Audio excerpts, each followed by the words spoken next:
with control, power, and alienation from certain groups of people who were uncomfortable to be around.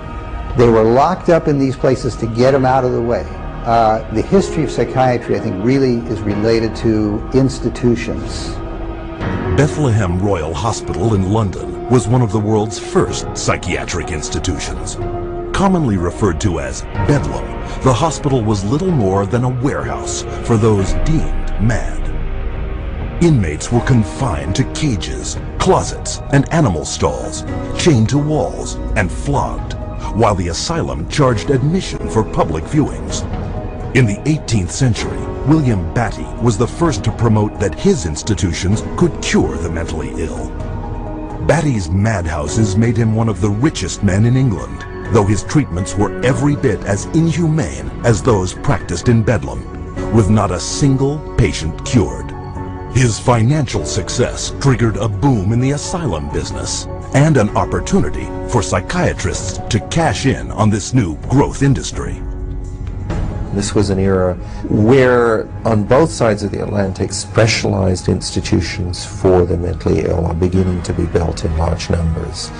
Those institutions date back certainly to the beginning of the 18th century, and in a few cases even earlier than that. But the explosive growth of an asylum sector, of asylumdom, as some historians have called it, is very much a 19th century phenomenon. It's that period when the state is persuaded to invest tax dollars in building these places. But while those who ran the institutions were getting rich, psychiatrists yet lacked the credibility to maximize their cash flow. In order to justify their profession, they needed to come up with these biological solutions, or they didn't have any profession. The only way for them to solve that was to attempt to start believing that these people that were suffering from emotional disorders was from a biological basis. Whatever was done to make this person more manageable would be simply called a treatment. And the sad reality is that many of these so-called treatments were, in essence, torture. The near-drowning devices that were developed in this period, for example, must have been appallingly frightening. For example, one device involved putting the patient into a coffin, closing the lid, and dumping it into a bath of water, and then opening it up and trying to revive the patient. There were a range of these things, and the mortality rate was very, very high. Psychiatrists next sought to give credence to their practices by cloaking them in the language of medicine. This repackaging of treatment became known as the medical model. Somebody who's really hyper and manic, if you're wrapped up in a cold sheet and dunked into some water, you're going to quit acting manic because that's a punishing treatment.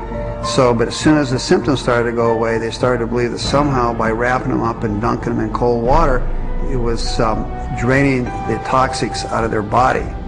So they built the medical model around that. Pushing the biological theory of mental illness a step further, an American, Benjamin Rush, put forth the idea that insanity was caused by too much blood in the head. The cure? Remove the blood by any means possible. Restraint, cold water, bleeding, even terror.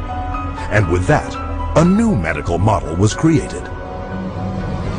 Benjamin Rush was probably the most famous American physician of the Revolutionary era.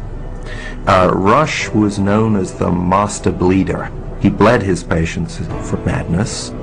He also invented something called the tranquilizer. It's a chair that looks a little bit like an electric chair. The patient was confined in this apparatus, sometimes with cold water applied to his or her head, for some hours at a time, and Rush announces in a letter that he's invented this new contraption and dubbed it the tranquilizer.